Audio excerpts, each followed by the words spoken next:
वासुदेवाय।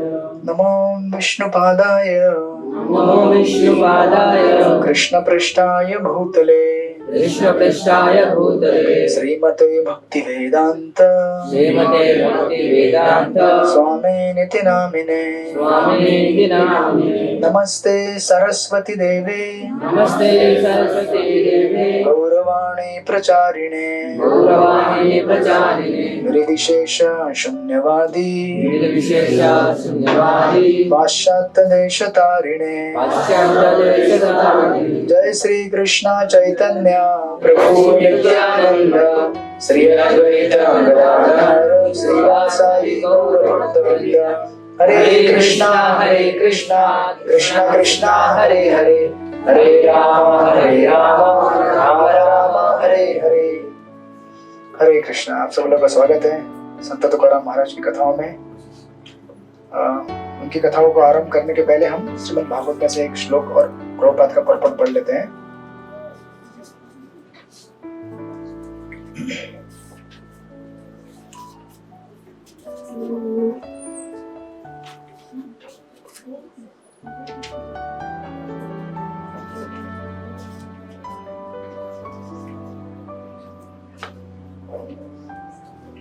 नयद्वचश्चित्रपदं हरिर्यशो नयद्वचश्चित्रपदं हरिर्यशो जगत्पवित्रं प्रगुणीत कर्हि चेत् तद्वायसं तीर्थमुशन्ति मानस न यत्र हंसा निर्मन्ति उशिक्षया न यत्र हंसां निर्मन्ति उशिक्षया। जो वाणी संपूर्ण ब्रह्मांड के वायुमंडल को परिशुद्ध करने वाले भगवान की महिमा का वर्णन नहीं करती, उसे साधु पुरुष कौओं के स्थान के समान मानते हैं। जो कि परमहंस दिव्य लोक के वासी होते हैं, अतः उन्हें ऐसे स्थान में कोई अन्न नहीं मिलता। तात्पर्य श्रील प्रभुपाद द्वारा कौवे तथा हंस अपनी भिन्न भिन्न मानसिक प्रवृत्ति के कारण एक से नहीं होते। सकाम कर्मियों या रजोगुणी व्यक्तियों की तुलना कौवों से की गई है और परमहंस साधु पुरुषों की तुलना हंसों से की गई है। कौवों को कूड़ा करकट फेंका जाने वाला स्थान प्रिय लगता है, जिस प्रकार की कामी सकाम कर्मियों को सुरा सुंदरी तथा स्थूल इंद्रिय तृप्ति के स्थान प्रिय लगते हैं। हंसों को वो स्थान प्रिय नहीं लगते जहाँ कौवे काव काव करने और मिल मिलाप करने के लिए एकत्र होते हैं। वे इसके बजाय प्राकृतिक छटा वाले स्थानों में देखे जाते हैं, जहाँ निर्मल जल का आगार होता है और जिसमें प्राकृतिक सौंदर्य के नाना रंग के कमलों के नाल सुशोभित रहते हैं। इन दो प्रकार के पक्षियों में यही अंतर है। प्रकृति ने विभिन्न योनियों को जीवों को भिन्न भिन्न मानसिकताएं दी है, अतः उन्हें एक ही श्रेणी में लाना संभव नहीं है। इसी प्रकार से विभिन्न मानसिकता वाले व्यक्तियों के लिए भिन्न भिन्न प्रकार का साहित्य होता है। अधिकांशतया बाजारू साहित्य कौवों सरीखे व्यक्तियों को आकृष्ट करने वाला होता है, जिसमें कामुक विषयों का कूड़ा करकट भरा रहता है। ऐसे विषय सामान्य रूप से स्थूल शरीर तथा सूक्ष्म मन से संबंध होने से संसारी वार्ताएं कहे जाते हैं। ये संसारी उपमाओं तथा रूपकों वाली अलंकारमयी भाषा में लिखे होते हैं। ऐसा होने पर इनमें भगवान की महिमा का वर्णन नहीं रहता। ऐसे पद्य या गद्य चाहे वह जिस विषय पर भी हो, शव को अलंकृत करने जैसा है। आध्यात्मिक दृष्टि से उन्नत मनुष्य जो हंसों के समान है, ऐसे मूर्त साहित्य में रुचि नहीं रखते, क्योंकि यह तो आध्यात्मिक दृष्टि से मूर्त पुरुषों के लिए ही आनंद का स्रोत होता है। ऐसा रजो तथा तमोगुणी साहित्य विभिन्न शीर्षकों से वितरित किया जाता है, किंतु इससे मानव की आध्यात्मिक जिज्ञासा की पूर्ति नहीं हो पाती। अतएव हंस सदृश आध्यात्मिक पुरुषों को ऐसे साहित्य से कोई सरोकार नहीं होता। ऐसे उन्नत पुरुषों को मानस भी कहा जाता, क्योंकि वे आध्यात्मिक धरातल पर भगवान की दिव्य स्वैच्छिक सेवा के आदर्श को बनाए रखते हैं। यह चेतना स्थूल शारीरिक इंद्रिय तुष्टि के कार्यों या अहंकारी भौतिक मन के सूक्ष्म चिंतन के लिए सकाम कर्म करने से रोक देती है। सामाजिक साहित्यिक जन, विज्ञानी, संसारी कवि, मीमांसक तथा राजनीतिज्ञ जो इंद्रिय सुख की भौतिक प्रगति में पूर्ण रूप से लीन रहते हैं, सभी माया के हाथ की कठपुतलियां हैं। उन्हें उन्हीं स्थानों में आनंद मिलता है जहां तिरस्कृत विषय फेंके जाते हैं। श्रीधर स्वामी के अनुसार यह वैश्यगामियों का आनंद है। लेकिन जो साहित्य भगवान की महिमा का वर्णन करता है, उसका आनंद वे परमहंस उठाते हैं जिन्होंने मानव कार्यों के सार तत्व को प्राप्त कर लिया है। हरे कृष्णा। श्रील प्रभुपाद की जय। तो प्रभुपाद इस श्लोक में उन कथाओं का स्तुति कर रहे हैं जिनमें भगवान का वर्णन आता है, भगवान के नाम का कीर्तन आता है, क्योंकि वही ऐसी कथाएं हैं जो हमको संतुष्ट कर सकती है। अगर एसी ठंडा लगे तो कम कीजिएगा, बीच में ठंडा लग रहा है, एक काम कीजिए, आप इस तरफ आइए, यहाँ पे ये कॉर्नर में, तो आपको कम लगेगा। यहाँ पे बाकी सब जवान हैं, आप लोगों को भी कम लगेगा, इधर उधर दोनों जगह पे, तो कम ज्यादा कीजिएगा उसको, नहीं ना, ठीक है। तो इसीलिए हम लोग भगवान की कथाओं का और भगवान के भक्तों की कथाओं का वर्णन आरंभ करते हैं। हरे कृष्णा। तो हम लोग पिछले समय संत तुकाराम की कथाओं का वर्णन करते हुए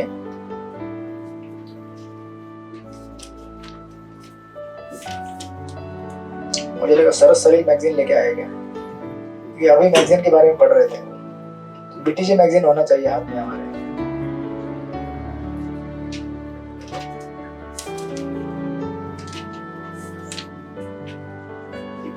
ओके, तो हमने लास्ट टाइम संत तुकाराम महाराज के पूर्वजों में से सबसे जो प्रथम है विश्वम्भर बुआ, उनके बारे में कथा सुन रहे थे। कहाँ पे रहते थे वो? देव गांव में, ठीक है, इतना तो याद होना चाहिए, कम से कम गांव का नाम याद रखिए। तो देहो गांव में विश्वम्भर बुआ इनसे सेवा लेने के लिए विठ्ठल रुक्मिणी पंढरपुर से स्वयं वहां पे क्या हो गए, प्रकट हो गए, राइट। तो भगवान पंढरीनाथ जब वहां पे आए तो इनका पूरा परिवार उनके सेवा में लग गया। विश्वम्भर बुआ, उनकी पत्नी अमाई, और फिर कुछ समय बाद तो विश्वम्भर बुआ भगवत धाम चले गए। अभी बची थी उनकी पत्नी अमाई, राइट। और पत्नी कैसी थी? जैसे पति वैसे ही, वो भी भगवत परायण थी, भगवान की सेवा में हमेशा मगन रहती थी। तो हम लास्ट टाइम देख रहे थे कि उनको दो पुत्र थे, हरि और मुकुंद, और उनके घर में क्योंकि भगवान ने असीम कृपा करके उनको जो चाहिए था सब कुछ दिया बिना मांगे। हमने देखा था कि अमाई को भगवान सपने में आकर आशीर्वाद देते हैं, कहते हैं कि आपको जो चाहिए वो मांगिए। तो अमाई बोलती है कि मुझे कोई भी भौतिक चीज नहीं चाहिए, मुझे केवल आपकी भक्ति चाहिए, क्योंकि आपकी भक्ति से सब कुछ मिल जाता है, तो फिर बाकी चीज मांगने की क्या जरूरत है। जब वैकुंठ पति को प्राप्त कर लिया तो फिर सारा धन ऐश्वर्य सब कुछ अपने आप आ जाता है। जब लक्ष्मी ही नारायण की सेवा करती है तो नारायण को प्राप्त कर लिया तो लक्ष्मी तो उनके पीछे रहती है, सब कुछ आ जाता है, राइट। और वो ऐसा धन होता है जो हमें दूषित नहीं करता। जो धन नारायण की पूजा करके प्राप्त नहीं किया जाता, वो धन हमें दूषित करता है हमारे मन को। तो रावण ने भी धन प्राप्त किया था, लेकिन वो बिना नारायण के था। उसने लक्ष्मी प्राप्त की लेकिन बिना नारायण की, इसलिए वो लक्ष्मी क्या कर गई, उसका नाश कर गई। इसलिए हमेशा लक्ष्मी के साथ कौन होना चाहिए? नारायण। लेकिन हम लोग क्या करते हैं, केवल लक्ष्मी चाहिए, नारायण नहीं चाहिए। बाबा नारायण आएंगे तो सब भर लेंगे, लक्ष्मी भर भर के देती है, नारायण सब छीन लेते हैं। जय जगदीश हरे, हरे मतलब हर लेने वाले। लेकिन हमें याद रखना चाहिए कि भगवान हमारे कष्टों को हरते हैं, हमारे दुखों को हरते हैं। तो हो सकता है कभी कभी हमारे लिए हमारा भौतिक उन्नति या फिर हमारे भौतिक संपदा शायद हमारे लिए कष्ट का कारण हो, तो उसे हर लेंगे। भगवान तो अच्छा ही है ना, हमें क्या पता किस चीज से हमें दुख मिलेगा या किस चीज से हमें सुख मिलेगा, वो जानते हैं, तो बराबर वो टाइम पे उसको लेते हैं या फिर देते हैं। तो हम देख रहे थे कि इनको एक्चुअली सब कुछ मिल जाता है, प्रॉस्परस होते हैं ये दोनों पुत्र अपनी माँ के साथ। लेकिन जैसा कि अगर हमारे पास ज्यादा संपत्ति हो जाए, बिन मांगे सब कुछ मिल जाए, तो फिर क्या होता है, कृतज्ञता नहीं रहती है अगर हम सावधान नहीं रहे। तो अगर अपने आप सब कुछ मिलने लगा बिना मांगे, तो हम सोचते हैं कि अरे आई डिजर्व, मतलब मैं अधिकारी हूं इसका, तभी मुझे मिल रहा है। ऐसा हमारे अंदर अहंकार आना चालू होता है, और उसकी वजह से हम दूसरों का अपराध करते हैं। देखिए, हम कभी भी दूसरों को कम कब आंकते हैं, जब हम अपने आप को बड़ा आंकते हैं, बराबर ना। अगर मैं आपसे बड़ा हूं तो फिर मैं आपको बोलूंगा ये तो मेरे सामने कुछ भी नहीं है, राइट। अगर मैं समझूं कि मैं तो उससे छोटा हूं यार कितना भी, तो मैं हमेशा नम्र रहूंगा।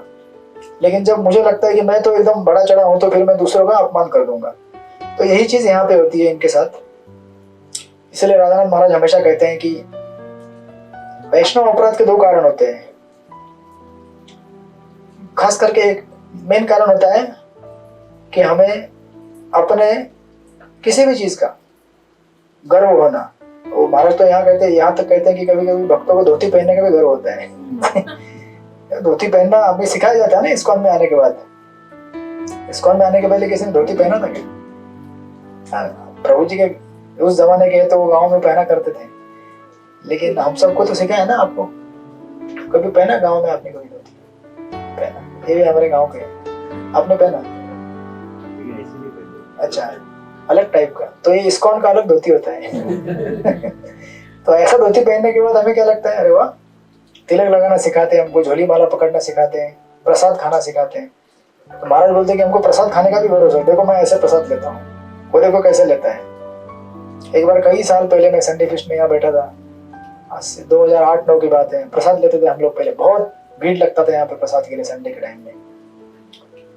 तो मैं ऐसा एक्चुअली हम कैसे भी खाते हैं ना, वो कल्चर तो है नहीं अपना। तो मैं ये हाथ से खा रहा था और ये हाथ से जूस पी रहा था। तो भक्त बोले, दूसरे मेरे बाजू में बैठे थे भक्त, वो बोले आप बंदर है क्या? बोले बंदर दोनों हाथ से खाते हैं। तो मैं बोला क्या करें, अभी नए नए हमको ट्रेनिंग नहीं है, तो धीरे धीरे करेंगे हम प्रयास। तो फिर बाद में मैं देखता था कि कोई भक्त नहीं देख रहा है, तो फिर मैं दोनों हाथ से लेता था। जब कोई अगर रहता था तो फिर अपना एक ही हाथ से, फिर उसी हाथ से थोड़ा साफ करके जूस वगैरह, क्योंकि जूस और खिचड़ी दोनों मिलता था साथ में। तो कभी कभी ऐसा हो सकता है हमें कि हमें लगे कि अरे मैं तो यार एकदम सोफिस्टिकेटेड आदमी हूँ, मैं तो एक ही हाथ से खाता हूँ। तो आपको उनका कोई दोष नहीं था, वो तो मुझे समझा रहे थे। बट हमें ऐसा हो सकता है कभी, और बातों बातों में हम कुछ भी किसी को बोल सकते हैं, या फिर किसी का भी अपराध हो सकता है। तो यहाँ पे कहा गया है कि इन दोनों के पास इतना संपत्ति आया, तो इसकी वजह से इनके अंदर कृतज्ञता कम हो गया और इनके अंदर पश्चाताप की भावना कम हो गई। पश्चाताप यानी कि अरे हम लोग इस संसार में, है ना, ऐसा नहीं कि अब ये तो ऑफकोर्स एक डिवोटी फैमिली है जिसके घर में बहुत बड़े डिवोटी प्रकट होंगे, लेकिन इन जनरल हम लोग इस भौतिक संसार में आए, मतलब क्यों आए हम लोग? कुछ ना कुछ हमने गलत काम किया इसलिए आए ना, पाप किया इसलिए आए ना। बिना पाप किए तो यहाँ भेजे नहीं जाते इस जगत में। तो हमें वो भावना हमेशा रहनी चाहिए कि भले कितना भी बड़ा मैं, है ना, भक्ति में या फिर संसार में कितना भी बड़ा हो जाओ, लेकिन मैं तो यार ओरिजिनली पापी व्यक्ति हूँ, इसलिए तो संसार में भेजा गया मुझे, राइट। तो ये भावना इसके अंदर से निकल गई इन दोनों के, इन पुत्रों से। तो यहाँ पे कुछ ऑथर एनालॉजी देते हैं, जैसे कहते हैं कि जिस प्रकार अंधकार होने के बाद भूत और पिशाच घूमना चालू करते हैं, राइट। जनरली अंधकार होने के बाद ही घूमते हैं ना, उजाला में तो नहीं घूमते। उसी प्रकार हमारे जीवन में जब ज्ञान का अंधकार आ जाता है तो हमारे जीवन भी ऐसे भूत और पिशाचों से भर जाता है, अहंकार का। जो एक बार अगर पकड़ लिया हमको तो उससे छुटकारा पाना बहुत कठिन है, राइट। और दूसरे एक उदाहरण दे रहे, कहते हैं कि जिस प्रकार जो व्यक्ति भौतिक सुख में मगन हो जाता है तो दुराचार उसके हृदय में वास करना चालू करता है। मतलब सही आचार क्या है, सही विचार क्या है, हम भूल जाते हैं और हम सोचते हैं कि अरे कुछ भी हो जाए, अपना काम होना चाहिए, कुछ भी करके महीने के एंड में इतना पैसा आना ही चाहिए, कुछ भी करो, चाहे वो रिलीजियसली कमाओ इरिलीजियसली कमाओ, कुछ फर्क नहीं पड़ता है। तो लोग इस तरह से भौतिकवादी हो जाते हैं। तो इस प्रकार धन दौलत समृद्धि संपदा सब कुछ घर में अपने आप बिना मांगे आने की वजह से ये दोनों क्या हो गए, करप्ट हो गए। तो इसलिए आपने देखा होगा ना, कई बार जिसके पास ज्यादा पैसा रहता है वो लोग ज्यादा क्या हो जाते हैं, अभिमानी हो जाते हैं और गलत आदतों के शिकार हो जाते हैं। तो इसलिए ऐसा नहीं है कि पैसा हमारे पास होने से हम सुखी होंगे, पैसा होने से उसका सही उपयोग करने से सुखी होंगे, है ना। ये हमें डालना पड़ेगा। और सही उपयोग करने के लिए फिर क्या चाहिए, अच्छा चरित्र चाहिए। अगर अच्छा चरित्र नहीं तो फिर वो पैसे का उपयोग क्या होगा, नशा करने में होगा, जुआ खेलने में होगा, दुरुपयोग होगा उसका। और इसका हमें अंजाम भुगतना पड़ेगा, राइट। तो ऑफकोर्स इन्होंने ऐसा कुछ किया नहीं, लेकिन इन्होंने क्या किया देखिए। अभी ये वो टाइम की कथा है ना, आज से 400-500 साल पहले की। तो ये लोग एक्चुअली सोचने लगे कि अरे अभी हमारे पास इतना पैसा है, इतना धन दौलत है, इसको और क्यों ना बढ़ाया जाए और थोड़ा और प्रतिष्ठा प्राप्त किया जाए। तो ये लोग ने वहां पे जो लोकल किंग रहता ना, उस टाइम में लोकल राजा हुआ करते थे, उनके पास गए और बोले कि हमको आपके आर्मी में भर्ती होना है। क्यों, तो अभी थोड़ा पैसा आया, मतलब थोड़ा सा इज्जत जैसा चाहिए ना गांव में, थोड़ा सा समाज में प्रतिष्ठा चाहिए कि अरे मैं भी तहसीलदार हूँ या फिर दरोगा हूँ, मैं ये हूँ, ऐसा थोड़ा पोस्ट चाहिए, राइट। तो ये लोग इनको मिलिट्री में भर्ती होना था उधर के, आज के भाषा में। तो ऐसा नहीं कि देश सेवा करना था, बट इनको थोड़ा सा ऐसा दिखाना था कि हम भी प्रतिष्ठित व्यक्ति हैं समाज में। उस टाइम में ये काफी प्रतिष्ठित पोस्ट था। किसी राजा के पास अगर कोई सेना में काम करता है तो काफी उसको जी हुजूरी सलाम ये सब किया जाता था। तो ये लोग अपनी माँ को बोलते हैं कि हम लोग सोच रहे हैं कि थोड़ा आर्मी में भर्ती हो जाए राजा के, थोड़ा हमको पोस्ट पोजीशन मिलेगा। तो माँ बोलती है कि अरे क्या जरूरत है, हमारे घर में सब कुछ तो है, भगवान की कृपा से हमें जो चाहिए वो सब कुछ मिल रहा है, तो हमको क्या जरूरत है ये सब करने के लिए। बोलते नहीं नहीं नहीं नहीं, हमको एक्चुअली भर्ती होना है। तो माँ समझाते कि अरे जरूरत नहीं है, हम सब भगवान की भक्ति कर रहे हैं, ठीक से रह रहे हैं, आपको जो चाहिए वो सब कुछ है। तो इन दोनों की शादी भी हो चुकी होती है, तो इनकी पत्नी भी है, सब कुछ एक पीसफुल घर है। लेकिन भौतिक आकांक्षा जब बढ़ते हैं तो अभी देखो, अभी समझो अगर हम इंडिया में रहते हैं, अगर इंडिया में सब कुछ हमको मिला हुआ है, एजुकेशन, लोग सोचते नहीं मैं अमेरिका जाऊंगा, इसलिए तो वहां जाके और खराब होने के लिए। पैसा कमाने का नहीं रहता है वो लोगों का उद्देश्य। यहाँ इंडिया में बहुत कंट्रोल करते हैं, हमको घूमने नहीं देते, यहाँ नहीं जाने देते, दारू नहीं पीने देते, सिगरेट नहीं पीने देते। वहां जाएंगे तो लाइसेंस मिलेगा, कहीं भी घूमेंगे, कुछ भी करेंगे, क्या फर्क पड़ता है। पैसा कमाना सेकेंडरी पर्पस रहता है, उनको आजादी चाहिए, किस लिए, खुद के ऊपर दुख लाने के लिए, राइट। तो जब हमारे पास यहाँ सब कुछ है तो यहीं रहो ना। अरे भारत देश जैसा संस्कार आपको कहीं नहीं मिलेगा, यहाँ जैसे संस्कृति, यहाँ जैसे माँ और पिता आपको रखते हैं, वैसा किसी भी देश में उतना कल्चर नहीं है। इसको छोड़ के आप फिर और कहीं जाना चाहते हैं, तथाकथित पैसा कमाने के नाम पे या फिर प्रेस्टीज के नाम पे, और करप्ट हो जाते फिर लोग वहां जाके। आपने देखा होगा कई लोग जब जाते हैं बाहर तो वहां बिल्कुल खराब होके आते हैं इंडिया में। तो माँ ने समझे नहीं है, अभी क्या करेगी ये बेचारी, पुत्र का मोह है। देखिए भगवान के भक्त है लेकिन पुत्र मोह में कुछ कर ना सके। तो फिर ये दोनों गए राजा के पास, है ना, और राजा के पास जाकर एप्लीकेशन दे दिया, क्वालिफाइड थे, भर्ती हो गए सेना में, उधर ही रहने लगे राजा के पास। और फिर राजा बोले कि अरे अपनी माँ को भी लेके आओ, यहीं पे रहेगी महल में, और देहू गांव इनका अपना रहेगा, सिंपल सा घर जो भी है गांव का। अगर अच्छा भी हो तो भी महल के सामने तो सिंपल ही लगेगा ना। तो इन्होंने घोड़ों के साथ दूतों को भेजा देहू गांव में इनके माँ के पास, और लेटर भेजा कि आप क्या करो, राजवाड़ा में रहने के लिए आ जाओ। तो फिर माँ रोने लगी, बोली अभी लगता है इस बार विट्ठल जी का संग छूट जाएगा। तो भगवान की सेवा करने के लिए देहू गांव में भगवान आए थे, लेकिन उनको छोड़ के अभी राजा के सेवा में। क्यों, राजा के पास मान प्रतिष्ठा पद सब कुछ मिलेगा ना। तो इस तरह से वो भगवान के सामने गई, रोने लगी, बोली इस बार लगता है अभी हमारा संग छूट गया। अब पुत्र का मोह इतना स्ट्रांग है कि पुत्र को मना भी नहीं कर पाई। तो फिर अपना सब सामान इकट्ठा करके, जो भी घर गृहस्थी का था, घोड़े में सवारी करके महल की तरफ चली गई। अब एक्चुअली अमाई शुद्ध भक्त थी भगवान की, तो वो भले वहां पे गई, जिस तरह से विश्वम्भर बुआ पंढरपुर से अपने देहू गांव में आते थे, लेकिन उनका हृदय मन पंढरपुर में भगवान विट्ठल के चरणों में रहता था। उसी प्रकार इनका भी मन देहू गांव में रह गया, ये तो शरीर से वहां चली गई। ऐसा कहते हैं जिस तरह से कोई कृपण व्यक्ति, है ना, बाजार में जो घूमने जाता है कुछ खरीदने के लिए या फिर घर से बाहर, लेकिन उसका ध्यान किधर रहता है? घर में जमीन के नीचे गाड़ा हुआ जो धन दौलत, वो टाइम में ऐसा करते थे, घर में जमीन के नीचे गाड़ के रखते थे धन दौलत पैसा। तो कृपण व्यक्ति अगर कहीं मार्केट में कहीं कुछ या कहीं बाहर परदेश भी चले जाए, लेकिन उसका मन चिंतन वहीं पे रहता है, मेरा पैसा वो जमीन के नीचे दबा के रखा है ना क्योंकि उसका हृदय उसमें लगा हुआ है ना। उसी प्रकार ये अमाई का मन जो है वो देहोगांव में ही रह गया था। जिस प्रकार किसी बछड़े के से अगर उसकी गाय अगर अलग कर दी जाए तो बछड़े के मन में हमेशा क्या रहता है? गाय से कब मिलूंगा, माँ से कब मिलूंगा, व्याकुल हो जाता है वो। उसी प्रकार ये भी व्याकुल हो गई, लेकिन क्या करें, पुत्रों का मोह। अब ये धर्म संकट हो गया ना।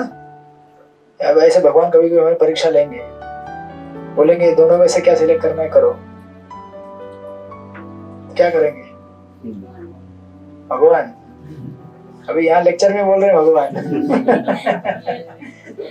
लेक्चर के बाहर निकलने के बाद टॉस उड़ाएंगे, बोलेंगे देखते हैं क्या होता है।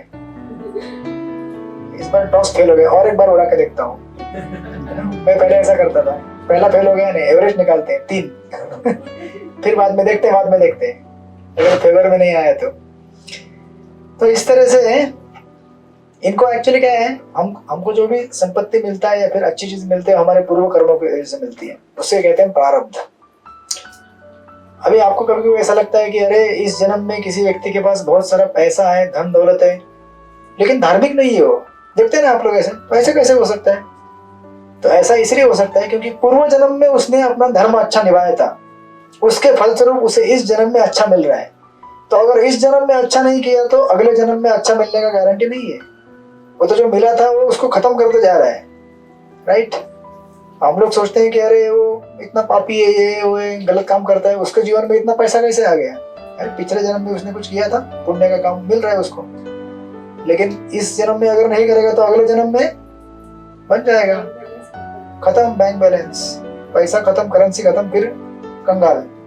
तो ये समझ लोगों को होनी चाहिए कि कर्म के नियम से हमें चीजें मिलती है। ये समझ उनको नहीं आई दोनों पुत्रों को। तो अभी भगवान कैसे हैं कि भगवान अगर हम किसी भगवान की एक बार भक्ति करते हैं तो भगवान हमें छोड़ते नहीं है, भले हम उनको छोड़े।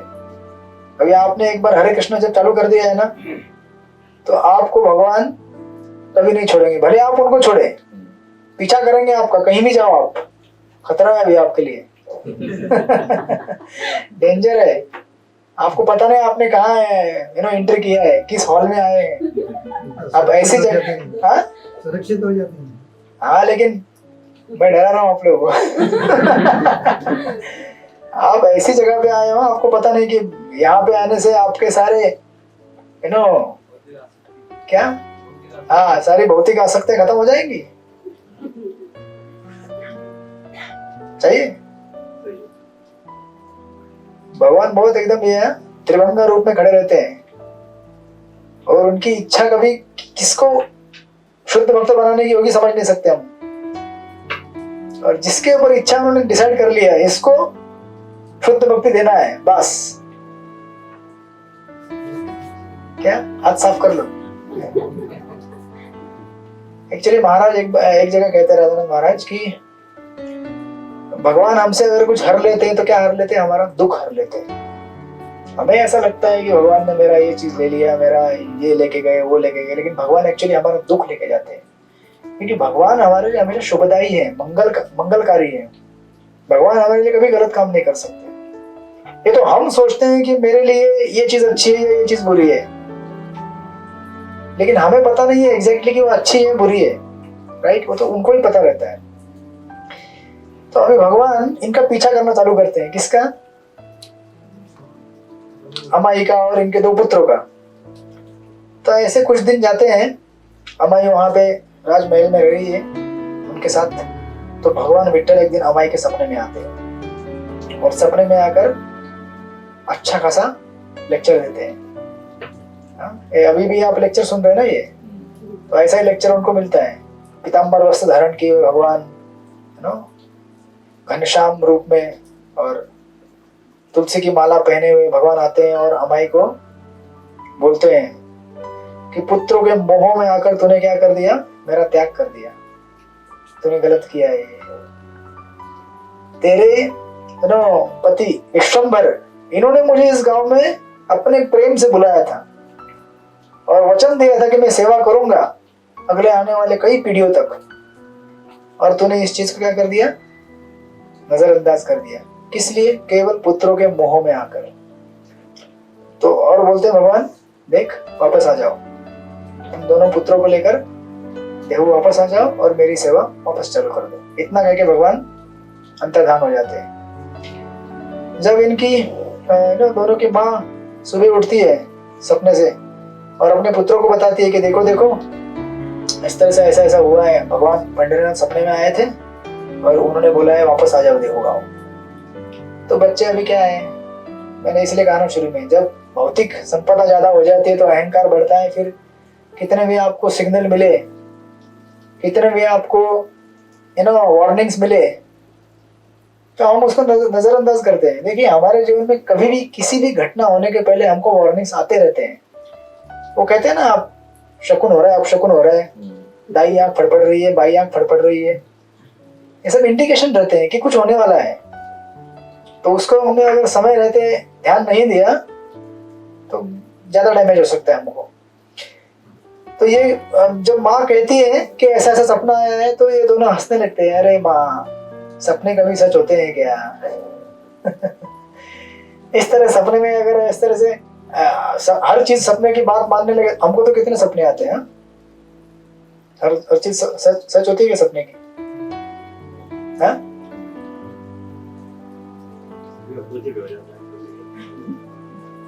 लेकिन अगर भगवान सपने में आकर कुछ बोले तो जरूर होना चाहिए। तो ये दोनों विश्वास ही नहीं रख रहे थे, हंसने लगे और कहने लगे कि ऐसा कुछ नहीं होता है सपने में, भगवान हमसे खुश है, हम इतने इस तरह से राजा की सेवा कर रहे हैं, पंडरीनाथ बहुत संतुष्ट है माँ, तो ये सब मत सोच। तो अभी क्या करेगी बेचारी, पुत्रों का मोह इतना स्ट्रांग रहता है कि भगवान आकर खुद बोले तभी भी उनको विश्वास है ना, मतलब क्या बोल नहीं पाई कुछ आगे उनके। तो ये पहला सपना था, ठीक है, फर्स्ट वार्निंग आया। फिर कुछ दिन ऐसे बीत जाते हैं। एक दिन ये दोनों पुत्र माँ को मजाक मजाक में कहते हैं, माँ आज कौन सा सपना आया था तुमको? तो ऐसा मजाक मस्ती करते हैं ना, थोड़ा चिढ़ाते हुए बोले वो माँ को कि पांडुरंग आए थे तुम्हारे सपने में, आज कुछ बोले क्या, बताओ बताओ क्या बोले? तो माँ कहती, अभी माँ को सचमुच सपना आया होता है, ये लोग मजाक करते हैं। माँ कहते हैं कि अरे सचमुच पंडरीनाथ सपने में आए थे सेकंड टाइम, और बोले कि पुत्र और संपत्ति का त्याग पूरा कर कर तू खुद देव गाँव आ जा। अभी पुत्र नहीं आते तो उनको छोड़ दे, तू आ जा। ऐसा करके सेकंड टाइम सपने में बोलते हैं भगवान। तो बच्चे बोलते हैं कि अच्छा, वापस मजाक में निकालते हैं, मजाक उड़ाते हैं। इस तरह से ये सेकंड सपना होता है। फिर तीसरी बार और एक कुछ समय के अंतराल के बाद भगवान वापस सपने में आते हैं, और इस बार लास्ट एंड फाइनल एकदम गुस्से से। भगवान भी जब गुस्सा होता है ना, तो आपको नरसिंह रूप पता है ना आपको, उस रूप में प्रकट हो जाएंगे। तो इस बार एकदम भयंकर चेतावनी लेके आते हैं, कहते हैं कि अगर आज दोपहर तक तूने देहु गांव अगर वापस नहीं आई, बहुत बड़ा अनिष्ट हो जाएगा तुम्हारे घर में, है ना। कहते हैं कि तुम्हारे घर में बहुत संकट आएगा, तुम्हारा सारा धन दौलत संपत्ति सब खत्म हो जाएगा और तेरे पुत्र दोनों मर जाएंगे। तो अभी ये वापस माँ कहती है बच्चों को कि वापस भगवान मेरे सपने में आए थे, भगवान ने ऐसे ऐसा बोला। तो वापस ये लोग क्या करते हैं, मजाक उड़ाते हैं। कहते हैं कि हमारी माँ थोड़ी बावली हो गई है, बूढ़ी हो गई है, बूढ़ी होने पे ज्यादा सपने आते हैं ना लोगों को, ऐसा बोलते हैं। या फिर लोग बड़बड़ते रहते हैं, ऐसा उनको कहना, ऐसा वास्तव में होता नहीं है कुछ, लेकिन हम ऐसा मजाक उड़ाते हैं, है ना। जो बूढ़े लोग होते हैं उनको ऐसा नहीं करना चाहिए एक्चुअली, लेकिन ऐसा सोचते हैं लोग जन सामान्य में। उनको चिंता होती है अपने परिवार के बच्चों की कि इनका कल्याण हो, इसलिए वो बार बार सोचते हैं उस चीज के बारे में। लेकिन हम लोग मजाक में उड़ाते हैं, क्या बोल रहे हैं, समझ में नहीं आता है इनको कुछ। तो इस तरह से ये जो वार्निंग मिलता है तीसरा फाइनल, ये लोग नजरअंदाज कर देते हैं। जब इनकी माँ बोलती है उनको, बच्चे सुनते नहीं है।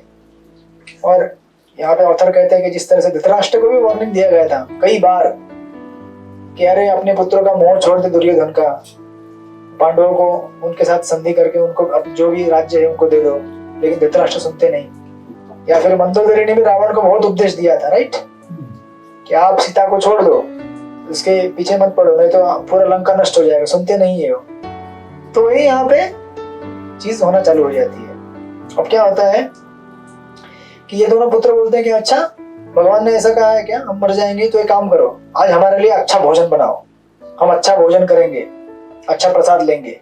तो माँ कहती है, देखो जब अंत समय आता तो कैसे घटनाएं होना चालू होती है। तो माँ कहती है कि ठीक है ना, दोनों बहुओं को बुलाती है, बोलती है इनके लिए अच्छा भोजन परोसो, है ना, एकदम भोजन करते हैं, भरपेट पान सुपारी खाते हैं। उसी समय राजा के सैनिक आते हैं, कहते हैं कि हमारे ऊपर शत्रु सैन्य ने आक्रमण कर दिया है और तुरंत आपको युद्ध के लिए बुलाया है, इमरजेंसी।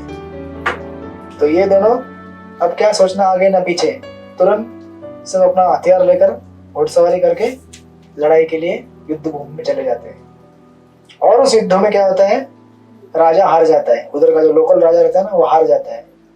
जो शत्रु सैन्य है वो सारा गांव लूट के लेके जाते हैं और ये दोनों पुत्र धराशायी जमीन पर, मरे नहीं थे, पूरी तरह घायल हो, मतलब ऑलमोस्ट शरीर छोड़ने का टाइम उनका आ गया था।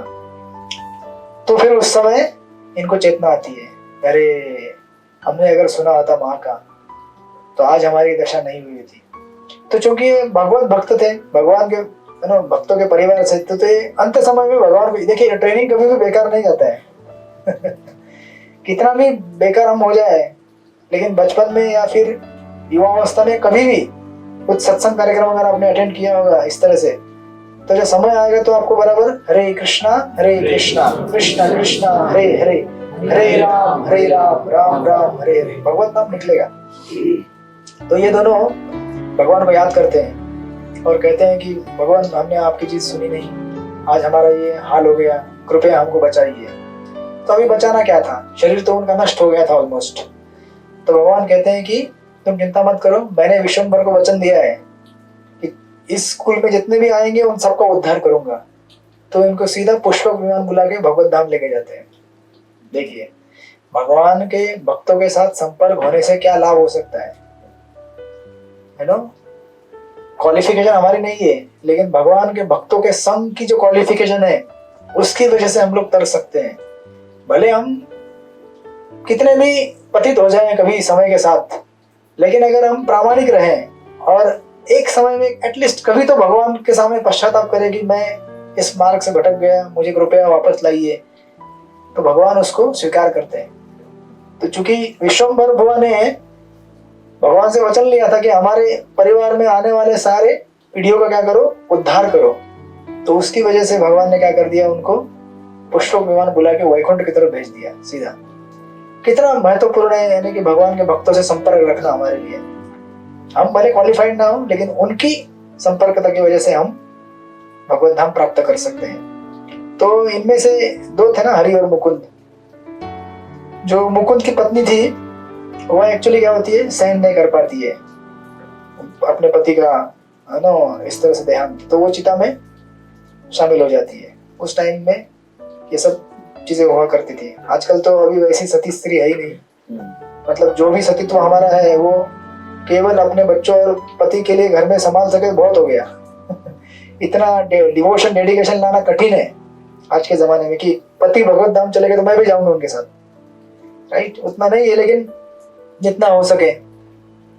तो जब ये सती जाती है तो उनको भी भगवान क्या करते हैं, वैकुंठ का स्थान दे देते हैं। देखिए मतलब उस परिवार में हर कोई जो जुड़ा हुआ है, उस हर किसी के लिए भगवान अंतिम फाइनल सबसे बढ़िया स्थान उनको दे देते हैं। क्यों?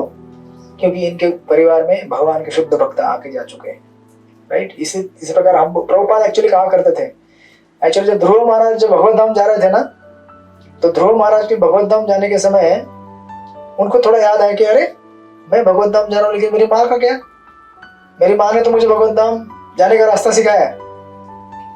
जैसे ही वो मन में विचार करते हैं, पुष्पक विमान में बैठे हुए भगवत धाम जा रहे हैं तो उनके जो विष्णुदूत रहते हैं उनके साथ बोलते हैं कि ध्रुव उधर देखो, तो उनसे पहले उनकी माँ का विमान वैकुंठ की तरफ जा रहा होता है, माँ पहले निकल जाती है, तो ध्रुव महाराज निश्चय हो जाती है ठीक है माँ भी जा रही। तो प्रभुपाद अपने तात्पर्य में लिखा करते थे कि कभी अगर हमारा भी कोई ऐसा शिष्य हो जाए तो हम भी अनायास भगवत धाम चले जाएंगे।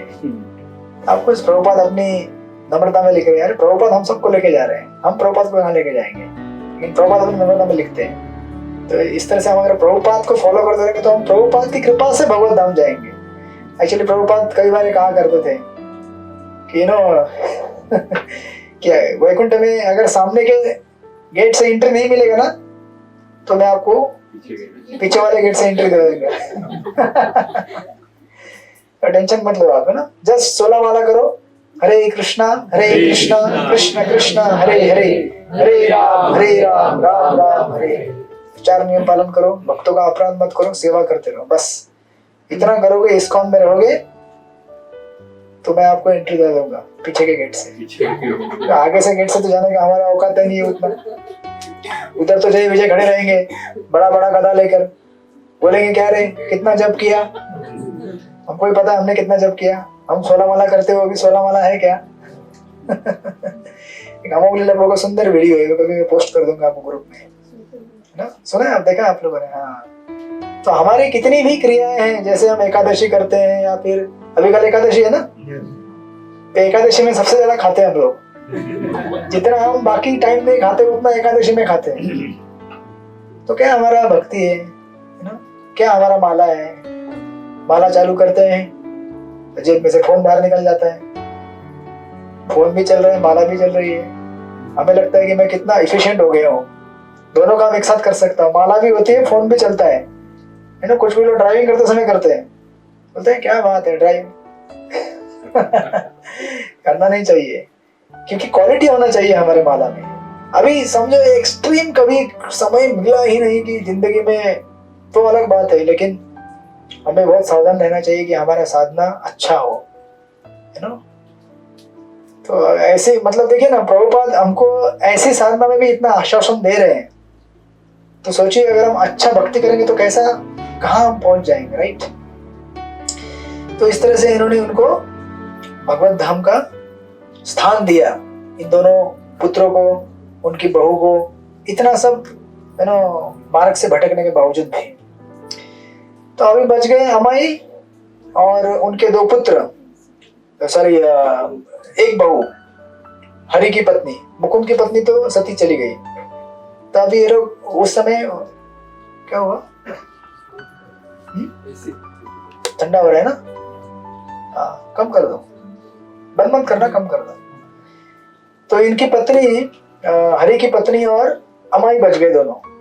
तो अभी क्या करेंगे, अभी तो ठाकुर जी ने सब कुछ ले लिया, अभी बैक टू देहू गांव, बैक टू पवेलियन।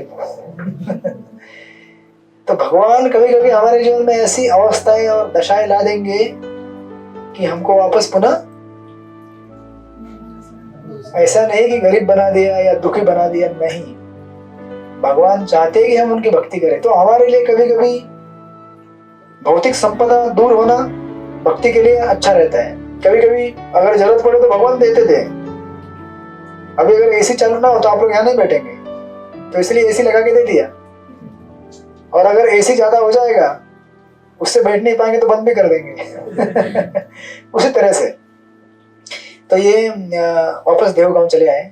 उनकी बहू उस समय प्रेग्नेंट थी, है ना, उन्हीं के पुत्र से अभी आगे ये परंपरा बढ़ेगी। तो ये वापस यहाँ पे आ गए। अब देखिए कितना भगवान से प्रेम रहता है और नाता होता है। जब देवगांव में आई अमाई तो मंदिर में चली गई विट्ठल रुक्मिणी के, और जाके भगवान को गाली देना चालू कर दिया। प्रेम में, ये प्रेम वार्ता है ये। तो वहां पे जाती है और भगवान से कहती है, मराठी में लिखा हुआ है, ये संसार विटव है, मतलब संसार को नष्ट करने वाले, है ना। कहते हैं कि तूने मेरे पुत्रों को क्या कर दिया, युद्ध में मरवा दिया, ठीक है ना। तो ये आप इमिटेट मत कीजिएगा। ये भगवान से प्रेम, जिसको एकदम गाढ़ा प्रेम रहता है ना, वो भगवान को भगवान नहीं देखते हैं, वो समझते हैं कि ये मेरे कोई सगे संबंधी है। तो हम जैसे डांटते हैं ना एक दूसरे को, वैसे भगवान को डांट रही है। कहते कि तूने इस तरह से मुझसे क्या कर ली, दुश्मनी कर ली है। मेरे बच्चों को युद्ध में मरवा कर क्या कर दिया तूने, वैर साध लिया है मुझसे। कहते कि तेरे भक्त तेरी सेवा करने के लिए अपना सर्वस्व अर्पण कर देते हैं, और आप क्या करते हो, उनका सब कुछ छीन लेते हो। एक उदाहरण देते, जैसे शिव जी, उन्होंने आपका इतना भक्ति किया था, आपने उनको क्या दिया, स्मशान भूमि में स्थान दिया। हाँ, कहाँ रहते हैं शिव जी? पेड़ के नीचे, उनका घर भी नहीं है। सही है ना? तो भक्ति करना चाहिए विष्णु का। इसीलिए उसके प्यारे हैं। कौन? शिव जी। हाँ, प्यारे हैं, लेकिन अब हम वैसे प्यारे होना चाहते हैं क्या? कोशिश तो करनी चाहिए। यस। तो मतलब इस तरह से सरकास्टिकली कमेंट मार रही है कि आपने शिव जी को क्या कर दिया, उनके भक्ति के बदले पूरा वैरागी बना दिया, है ना? उनका घर ही नहीं है रहने का। सनकादि ऋषि आपको पता है ना, चतुष कुमार है, उन्होंने भक्ति किया तो क्या कर दिया, उनको छोटा बालक रूप में घुमा रहे हैं यहाँ वहाँ, उनको कभी बड़ा होने ही नहीं देते आप। You know. उसके बाद कहते कि नारद ये तो सब वैष्णव में श्रेष्ठ है, लेकिन उनको क्या कर दिया, इतना भक्ति के बदले हाथ में वीणा दे दिया, बोले घूमते रहो, भिक्षा मांगते रहो और नारायण नारायण बोलते रहो। और एक उदाहरण दिया है विभीषण का। कहते कि विभीषण ने आपका भक्ति किया तो आपने क्या कर दिया, उसके भाई को मार दिया। और प्रहलाद महाराज, प्रहलाद ने इतना भक्ति किया आपका, लेकिन आपने प्रहलाद को क्या दिया, इतनी सारी यातनाएं, और फाइनली उसके पिता को ही मार दिया आपने, पिता के हत्यारा हो गए आप। राइट? इस तरह से ये प्रेम वार्ता कहते हैं इसको। यू नो, भगवान को क्या कर रही है, डांट रही है और कह रहे हैं कि अरे इन सब का क्या कहना, मेरे आंखों के सामने आपने मेरा संसार नष्ट कर दिया, सब कुछ मेरे पुत्र को खत्म कर दिया। यू नो, कहते संसार चक्र चालक वनमाली, आपने मेरे संसार का पूरा धूल मिटा बना दिया, नष्ट कर दिया। अब बताइए कि मेरा अभी कौन केयर करेगा? तो भगवान विठ्ठल भगवान वहां से स्मृति से आवाज देते हैं, कहते कि देखो चिंता मत करो, जो हुआ तो होना हो गया। भगवान समझाते हैं, अभी आप क्या करो, मेरी सेवा करना चालू करो, मैं हूं ना, अरे सर्वशक्तिमान भगवान मैं हूं, मैं तुम्हारी सेवा करूंगा। यू नो, मैं तुम्हारा, क्योंकि पूर्व जमाने में अभी भी ऐसा है, समझो अगर आपका कोई पुत्र नहीं है तो फिर श्राद्ध कौन करेगा? भगवान बोलते हैं मैं बनूंगा ना तुम्हारा पुत्र, मैं पुत्र बन के तुम्हारा श्राद्ध करूंगा, तुम्हारी पूरी केयर लूंगा, और जो रुक्मिणी है वो तुम्हारी बहू बनेगी। देखिए भगवान का इतना असीम प्रेम है अपने भक्तों के ऊपर, उनके लिए कुछ भी करने को रेडी रहते हैं। तो उनकी बहू उस समय क्या है, प्रेग्नेंट थी, तो वो मायके चली जाती है प्रेगनेंसी के लिए, और यहाँ पे अमाई अकेली। अब अकेली क्या करेगी, घर में कोई नहीं है केयर लेने के लिए, बूढ़ी भी हो गई है, और उसी बीच उसको अंधत्व भी आ जाता है, रोशनी चली जाती है आंखों की।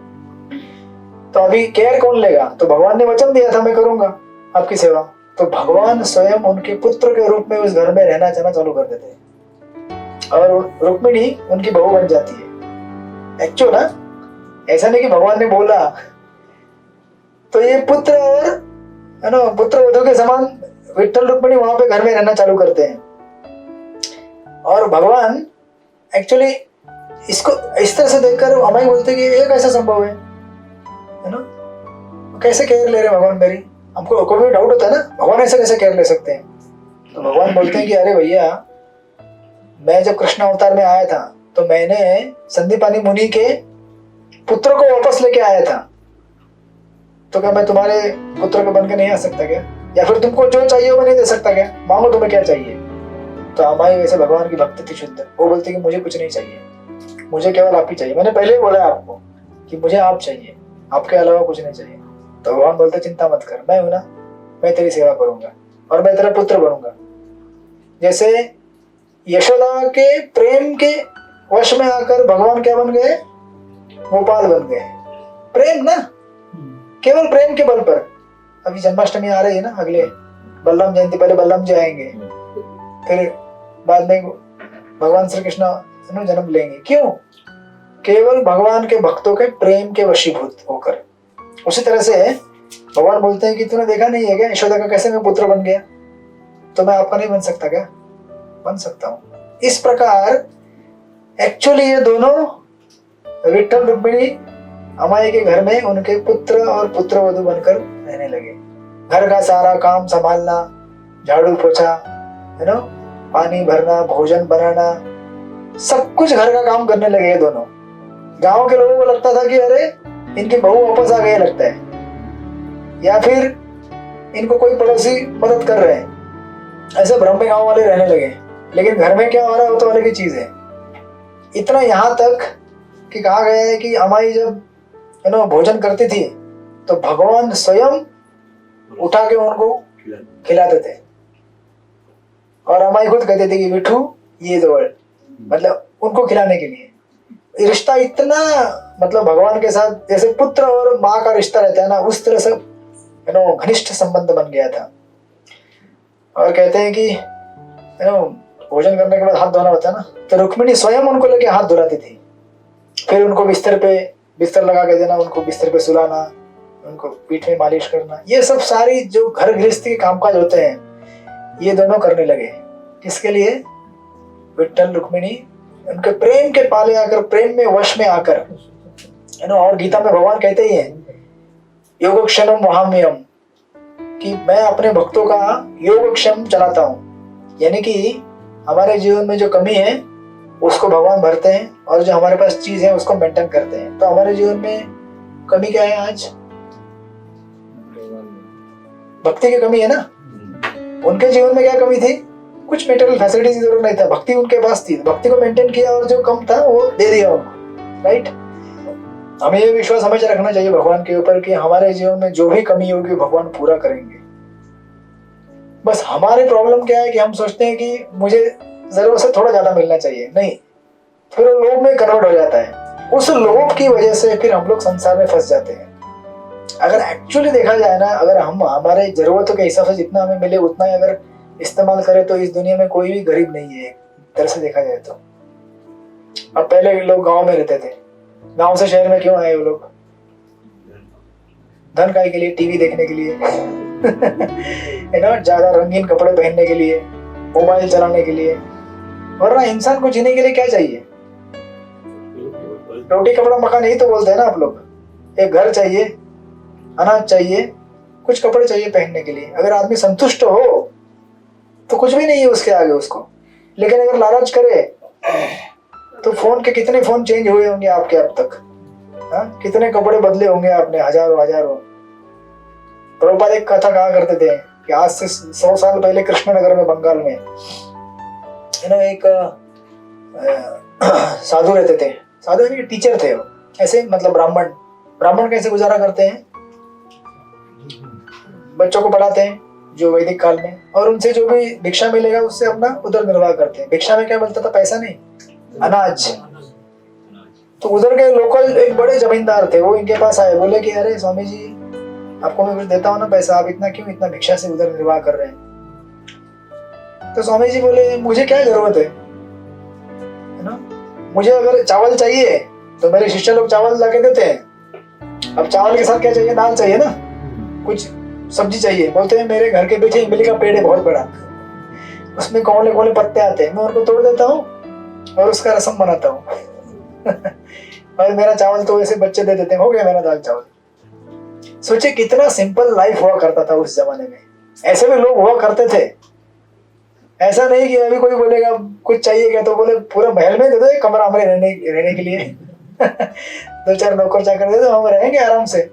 ऐसा नहीं, संतुष्टि। इसीलिए देखिए गीता में कहा गया है कि एक्चुअली इस जगत में संतुष्टि चीज जो है ना वो कभी मिलती नहीं हमें।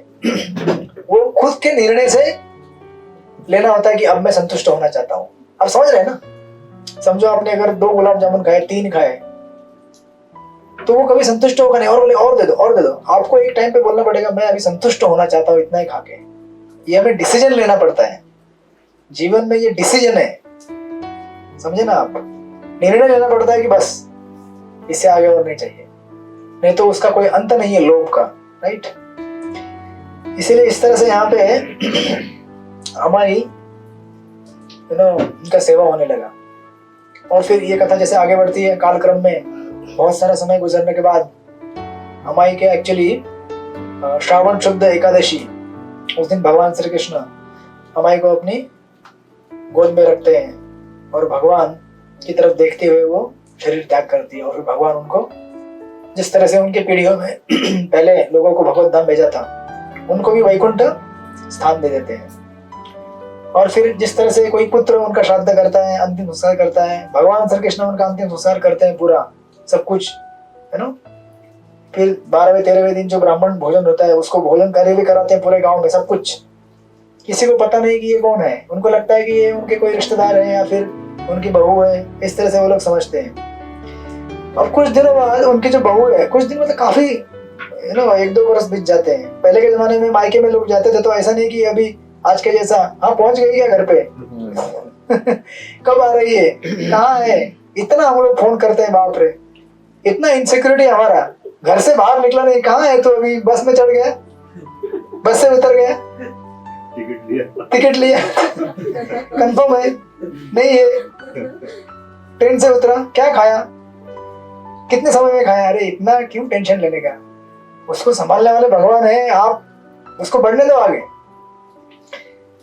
अभी मेरे पिताजी घर गए थे तो उनका फोन जाते समय मैं अपने पास रख लिया, तो फिर बार बार अरे पिताजी किधर है, कहाँ है।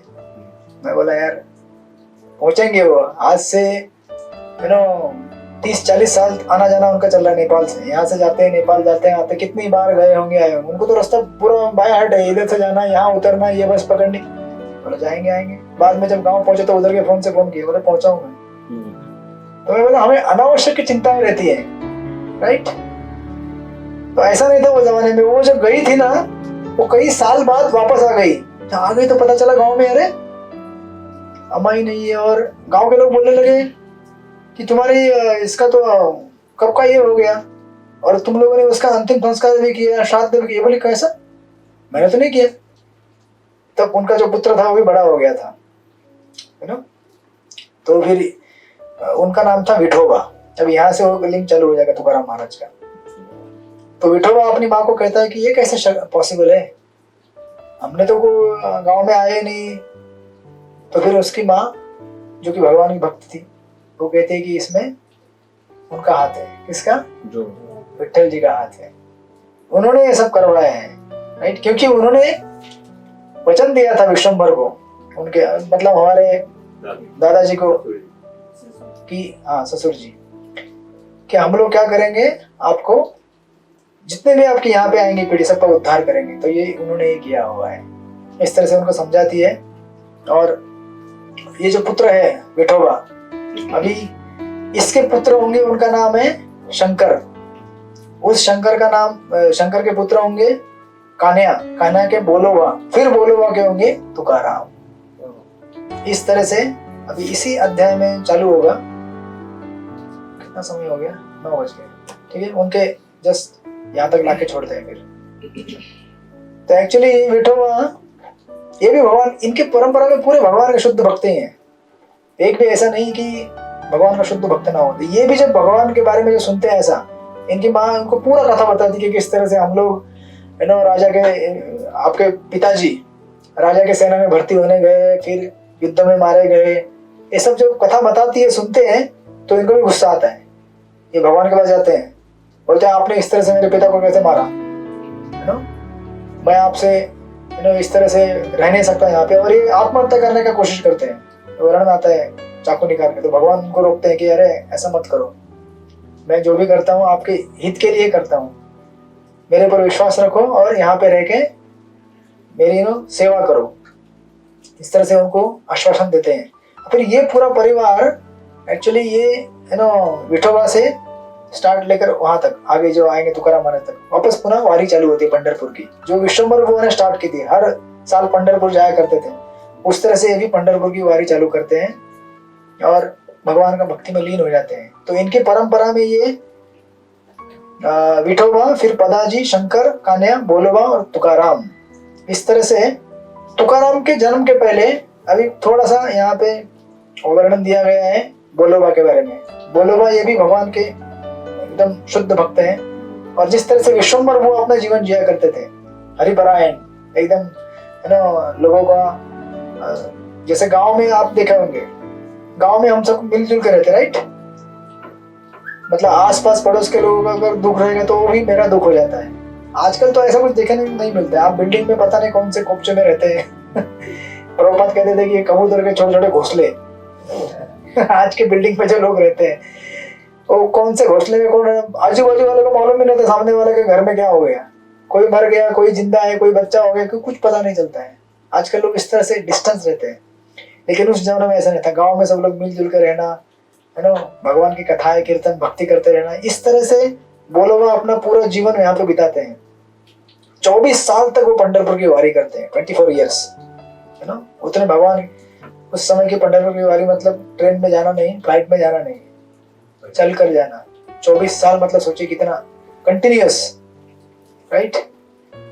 तो एक बार इनकी भक्ति से प्रसन्न होकर ब्रह्मा विष्णु महेश ये तीनों प्रकट हो जाते हैं और कहते हैं कि हम आपके ऊपर प्रसन्न हैं, आपकी क्या इच्छा है, आपको अगर कुछ वर चाहिए तो मांगिए। तो बोलोबा कहते हैं कि हमें एक पुत्र चाहिए। तो भगवान विष्णु तीनों में से कहते हैं कि आपको कैसा पुत्र चाहिए।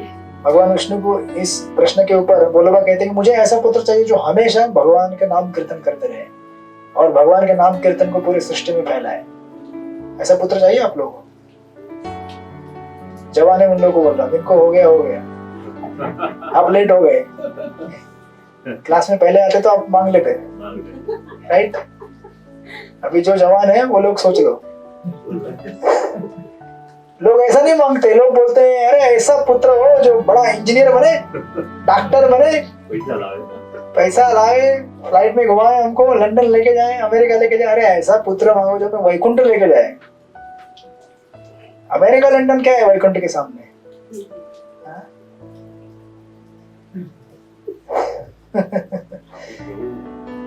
किसको बोल रहे हैं आप, ठाकुर को?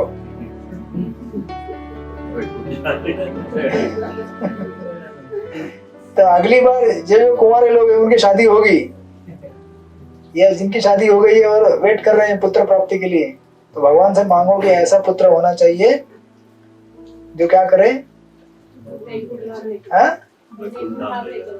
किसको? सबको, यानी कि भगवान का भक्त प्रकट हो, भगवान का नाम कीर्तन फैलाए। जब ऐसा उत्तर दिया उन्होंने तो भगवान विष्णु बोले आपका मनोरथ मैं निश्चित पूरा करूंगा और आपको ऐसा संत पुत्र दूंगा जो पूरे विश्व भर में क्या करेगा, हरिनाम संकीर्तन फैलाएगा। वो थे तुकाराम महाराज। तो जब मांगा तो मिला, जैसा मांगोगे वैसा ही मिलेगा और वैसी योग्यता भी होनी चाहिए ऑफकोर्स। जैसे भगवान श्री कृष्ण को प्राप्त करने के लिए यशोदा और नंद बाबा इन्होंने पूर्व जन्म में बहुत तपस्या की थी। तो उन्होंने भगवान ने प्रसन्न होकर प्रकट होकर कहा कि क्या चाहिए मांगिए। बोले हमें आपके जैसा पुत्र चाहिए। बोले मेरे जैसा तो कोई है नहीं दुनिया में, मुझे ही खुद आना पड़ेगा। इसलिए बोले कि मैं खुद आ जाऊंगा, है ना। तो खुद प्रकट हो गए। इसी प्रकार यहाँ पे भगवान उनको आशीर्वाद देके आगे निकल जाते हैं। फिर उनको 3 पुत्र होंगे। तो पहले पुत्र तुकाराम महाराज नहीं है, पहले पुत्र साहू जी है, दूसरे पुत्र तुकाराम महाराज है, फिर तीसरे पुत्र कन्हैया करके। ऐसे 3 भाई होते हैं ये। तो उनकी कथा हम लोग आगे करेंगे अगले आने वाली क्लास में, किस तरह से उनके गांव में ये 3 पुत्र हो जाते हैं। इनका बिजनेस भी बड़ा चलता है लेकिन बिजनेस बाद में डूब जाता है। आप बोलेंगे यार भक्ति खतरनाक है यार, कितना कुछ देखने को मिल रहा है। पहले अमीर थे, फिर गरीब हो गए, फिर अभी इतना प्रॉस्पेरिटी उनके घर में था, परिवार में, लेकिन भगवान की इच्छा से क्या हो गया, उस गांव में सूखा आ जाता है, सब कुछ नष्ट हो जाता है। जो लोन दिया था तुकाराम महाराज ने लोगों को, कोई लोन चुकता नहीं करता, उल्टा इनको लोन लेने जाना पड़ता है घर गृहस्थी चलाने के लिए। आपने मूवी में देखा ही होगा तुकाराम महाराज के। फिर भी तुकाराम महाराज हरे कृष्णा कृष्णा कृष्णा हरे हरे, हरे राम राम राम। अपना नाम से उन्होंने कभी छोड़ा नहीं, चाहे प्रॉस्पेरिटी हो या कुछ भी हो। इसको कहते हैं भक्त। ऐसा नहीं कि अरे आज खिचड़ी मिला तो आज नाम कम, अगले क्लास में दाल चावल सब्जी रोटी मिला, अरे वाह आज एक्स्ट्रा माला कर लेता हूँ, ऐसा नहीं। पनीर का भाजी तो पता नहीं कब मिलेगा। तो हमें अपनी भक्ति को हमारे भौतिक जीवन से कतई जोड़ना नहीं चाहिए। भक्ति अलग ही चीज है, भौतिक जीवन अलग चीज है। भौतिक जीवन किसके लिए जिया जाता है? शरीर के लिए, बराबर। भक्ति किसके लिए किया जाता है? आत्मा के लिए, आत्मा का कल्याण करने के लिए। ये दोनों अलग अलग क्रियाएं हैं। आप दिन भर में जो भी करते हैं उसमें से मैक्सिमम चीज किसके लिए करते हैं? शरीर के लिए करते हैं। और थोड़ा बहुत नाम जब वो भी अगर अच्छा किया कुछ परसेंट, तो किसके लिए? वो आत्मा के कल्याण के लिए, राइट। बाकी हम सब बोलते हैं कि मैंने पुण्य किया तो भी आपको अच्छा जन्म लेके स्वर्ग में ही जाना पड़ता है, स्वर्ग से वापस इधर ही आना पड़ता है। जब तक इस भौतिक ब्रह्मांड के परे हम नहीं जाएंगे वैकुंठ लोक में, तब तक इस भौतिक जगत में स्वर्ग में जाओ या कहीं भी जाओ, हमें मृत्यु है ही है। एक्चुअली स्वर्ग में कहते हैं अमर है ना, अमर नहीं है। स्वर्ग में एक्चुअली लंबा आयु है, उसको अमर कहते हैं। जब उधर भी समय खत्म होता है तो उधर भी क्या बोलते हैं? भैया जाओ, अभी टिकट खत्म, रेंट खत्म, और फिर वहां से नीचे गिर जाते हैं। शिने पुण्य मृत्यु लोको विशंति करके गीता में कहा गया है। ते तुम भुक्ता स्वर्ग लोक विशालम शिने पुण्य मृत्यु लोको विशंति, तुरंत यहाँ पे। फिर यहाँ पे आओ, फिर बच्चा स्कूल में जाओ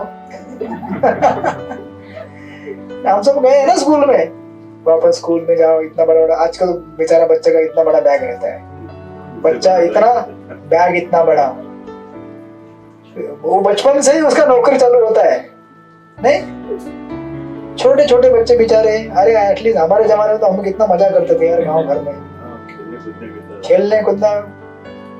आज के बच्चे छोटे छोटे घोंसलों में रहते हैं और वही अपना आर्टिफिशियल गेम, उसमें ना उनका मानसिक विकास होता है ना शारीरिक विकास होता है। खेलते हैं आप? नहीं खेलते हैं। तो इस तरह से फिर नया चक्र चालू, स्कूल जाओ, स्कूल में कंपटीशन, 8-8 घंटा पढ़ाई करो। उससे ज्यादा पढ़ाई तो माँ बाप करते हैं बच्चों से। मेरी सिस्टर, मैं फोन करता हूँ कई बार, बोलते क्या बच्चों को पढ़ा रही हो? बोले बच्चे पढ़ रहे हैं, आप पढ़ रहे हो। फिर बाद में बच्चा बड़ा होगा, फिर उसकी शादी की चिंता, फिर बहू आएगी तो अलग चिंता, फिर बच्चे के बच्चे होंगे और चिंता।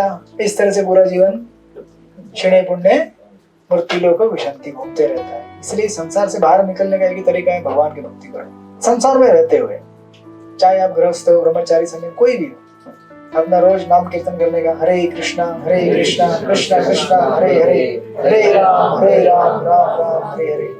भक्तों के संग में रहने का, किसी का अपराध नहीं करने का, जो भी खाएंगे भगवान को भोग लगा के खाने का, 4 नियम पालन करने का, नशा नहीं करना, जुआ नहीं खेलना, परस्त्री गमन नहीं करना और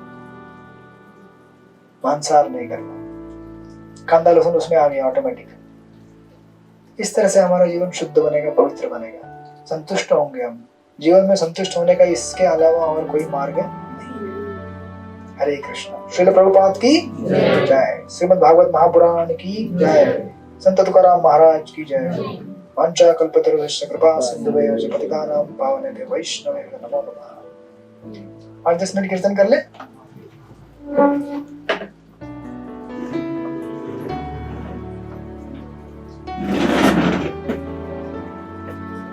किसी को कोई प्रश्न है क्या? ऐसे आपको ज्यादा प्रश्न नहीं रहेंगे, क्लियर हो जाता है आपके प्रश्न।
Krishna Krishna Hare Hare Hare Rama Hare Rama Rama Rama Hare Hare Krishna Hare Krishna Krishna Krishna Hare Hare Hare Rama Hare Rama Rama Rama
Hare Hare Krishna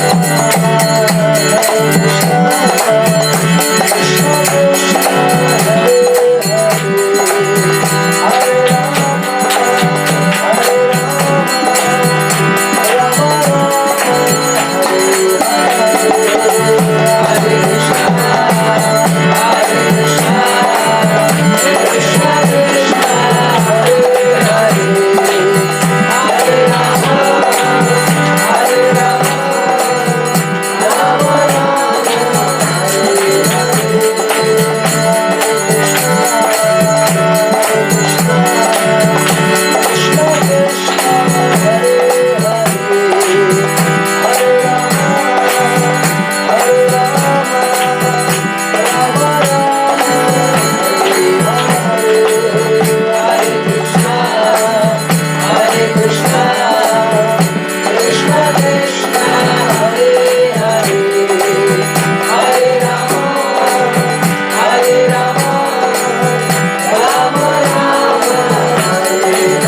संकीर्तन की जय श्री श्री राधा गोपीनाथ भगवान की निताय गौर प्रेमानंदे वाञ्छा कल्पतरुभ्यश्च कृपा सिन्धुभ्येव च पतितानां पावनेभ्यो वैष्णवेभ्यो नमो नमः। अनंत कोटि वैष्णववृंद की तो कल से राधा गोविंद की झूलन यात्रा चालू हो रही है। आप सब लोग आइए मंदिर में शाम को 4:30 बजे। यहाँ पे बाहर आंगन में झूला लगेगा 4:30 को 9 बजे रात को 9 बजे तक। ये चलेगा बलराम जयंती यानी कि आने वाले शुक्रवार तक। आप सब लोग आइए, भगवान को झूला कीजिए और पुत्र मांगिए। पुत्र मतलब इच्छा कीजिए कि आप भी हमें क्या कीजिए, स्थान दीजिए आपके चरणों में। ठीक है ना? हरे कृष्ण। प्रभु की नरसिंह साहू प्रभु की हमारे नरसिंह भगवान की उपासना करने के बाद उनकी माँ को ये पुत्र प्राप्त हुए। मालूम है क्या आपको उनकी कथा? हवाविलम जाके उनकी माँ ने भगवान से प्रार्थना की, तब इनका जन्म हुआ था। हमारे पास जीवन तो उदाहरण है यहाँ पे।